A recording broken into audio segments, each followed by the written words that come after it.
Paul Mitchell. I just didn't. So, I mean, what grew my hair back in 2016 was the bare minimum. Okay? I bought Paul Mitchell one time, as I stated, if I didn't delete that. And the thing that I noticed was the active ingredient was peppermint oil. That's what was causing my hair to tingle, my scalp to tingle, excuse me. So peppermint oil, I got this from Walmart, $2.18. It comes with 2 in there. You see how tiny this thing is. But it's very, it does its job. Potent. So I'm just going to pour that in there. And so what I'm going to do is whenever I need my oils, instead of me taking like 4 or 5 different containers and pouring it, this is the coconut oil. And you know, if you don't have all these different oils, that's fine too. You can just use what you do have.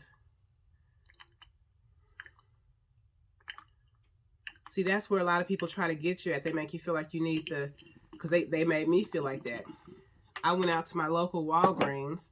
I don't know if they still have it. At the time, I think it was called CVS. But I went out there, and honey, I went and bought the sweet almond oil. I went and bought the, it was like so many different canisters of oil for like $3.99. Because I wanted it so bad. Now, I don't want majority of this in there, so I'm not putting all that. Just like I don't want majority of olive oil in there. I don't want it to overpower the peppermint oil. Peppermint oil. And I like to save these and add a little bit of oil to it, only because the residue inside the bottle is strong enough to turn the regular olive oil into peppermint oil, to where you can feel it tingling as well. Again, this is what I was doing back in the day.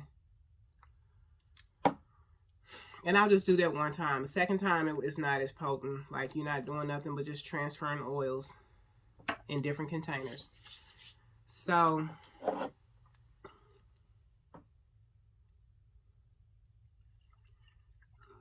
and right now, like I said, I've been sick for like the last 2 weeks. So I could smell it a little bit, but my smell is, anyway. So yeah, and I'm just gonna have this over here for when I do my Prepoo. That's it. Extra virgin olive oil from Walmart, that was $2, and some cheap conditioner, Suave or VO5 from Walmart, that was 95 cents. When I started buying it, it was 55 cents, I believe. But now it's like $1.98 for this little bottle. But just something that's going to, that you're not going to break the bank on. As long as you're co-washing, conditioning your hair, as long as you got that peppermint oil or some type of oil, you know what I'm saying, keeping it moisturized, as long as you are doing low manipulation styles and protecting your hair, not putting too much heat, try to avoid over processing. I do that bad. But yeah. So then your hair will flourish. Your hair, if it ain't already flourishing. Some people don't even have to do all this and they have a head full of beautiful hair. But for those who have been struggling all of their life, such as myself, to maintain a beautiful, healthy head of hair, this is a wig, y'all. In case, I don't know how I'm going to chop this video up, in case I didn't mention that. I'm not trying to fool nobody. But yeah, so let me put some lotion on and get out of here. But yeah, so you don't need to buy anything extra. You don't need to follow these bandwagons of people saying this and this and that and that. This is what got my hair to my tailbone and all that. When your hair can grow if there's no impeding health issues. Like if you just take care of what's already, what the Lord has already put on your head, then your hair will grow. And it's not about hair no more with me. Because now that I know that, you know, it's a thing, like it can happen, kind of like the thrill is gone. But I mean, I still don't want to just be walking around here looking crazy. So I'm back on my hair journey. But it's not as deep as it was in 09. I'm not counting I'm not wearing a length shirt. trying to measure how long it gets and how full and thick and all that.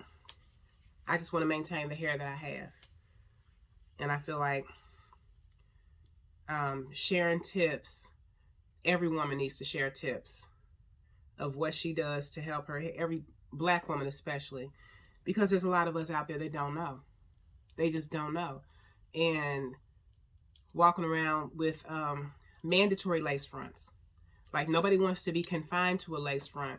You want to be able to, if this thing gets snatched off, I want to be able to take my braids down and have a full mane. Like, that's what I'm talking about. But also, if you choose to wear the lace front, if you choose to wear the braids, however protective style, then you know that underneath, you got hair. You can come to you can sit at the table. Like,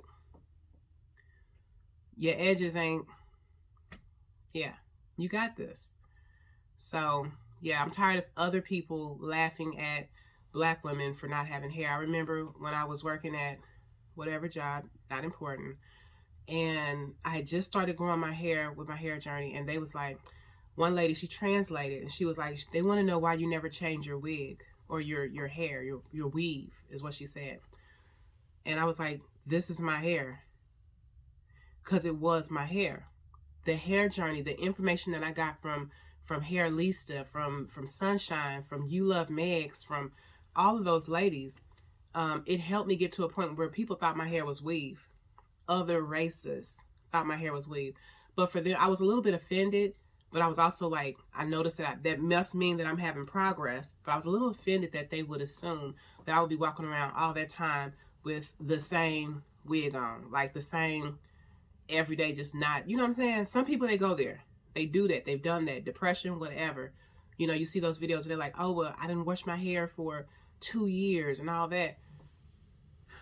My hair was cute. My hair was taken care of. It was my hair. So they just thought, they was laughing. It was an inside joke amongst themselves, thinking I never, you know what I'm saying? Black women can have hair, period.